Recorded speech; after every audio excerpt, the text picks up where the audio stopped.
We will now move on to SJR 503, which is proposing and submitting to the voters at the next general election an amendment to the Constitution of the state of South Dakota, clarifying that an individual must be a citizen of the United States to be eligible to vote. And we will begin with Becky Arps. Thank you for allowing me to be here and hear my testimony.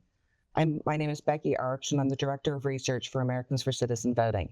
There's a movement across the country to allow non-citizens to vote in municipal and school board elections. There are municipalities in Vermont, Maryland, and California allowing non-citizen voting.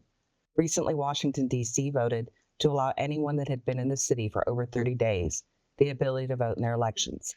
Yes, that means that members of the foreign embassies are able to vote in Washington, D.C. elections. Sometimes it's been done through a vote of the people, but more often than not, it was done through a vote of the City Council. In Article 7, Section 2 of the South Dakota Constitution protects the right to vote for every U.S. citizen aged 18 or older who's met all residency requirements. It does not prohibit a municipality from allowing non-citizens to vote legally. It is granting the right to vote to citizens of the United States, but not reserving the right to vote to only citizens of the United States. As a reference, Maryland's Constitution states every citizen of the United States, age 18 or upwards. Vermont's Constitution, which also has 3 municipalities that allow non-citizen voting, states every person who will attain the age of 18 by the date of the general election, who is a citizen of the United States.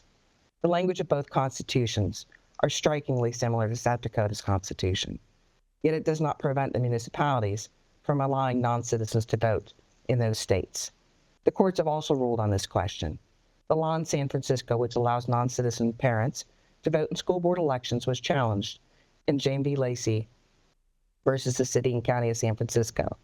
The appellate court ruled, first, neither the plain language of the Constitution nor its history prohibits legislation expanding the electorate to non-citizens.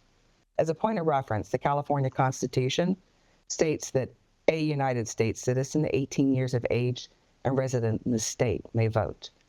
As previously stated by Senator Carley, there's nothing in state statute reserving the right to vote to only citizens. As previously mentioned, South Dakota municipalities have broad home rule. Your Constitution states a chartered governmental unit may exercise any legislative power or perform any function not denied by charter, the Constitution, or general law of the state. There's nothing in the Constitution, there's nothing in the general law of the state to prevent non-citizen voting. They're only limited by their charter. This is about giving the people of South Dakota the opportunity to clarify that only U.S. citizens can vote in South Dakota elections. Thank you very much for your time.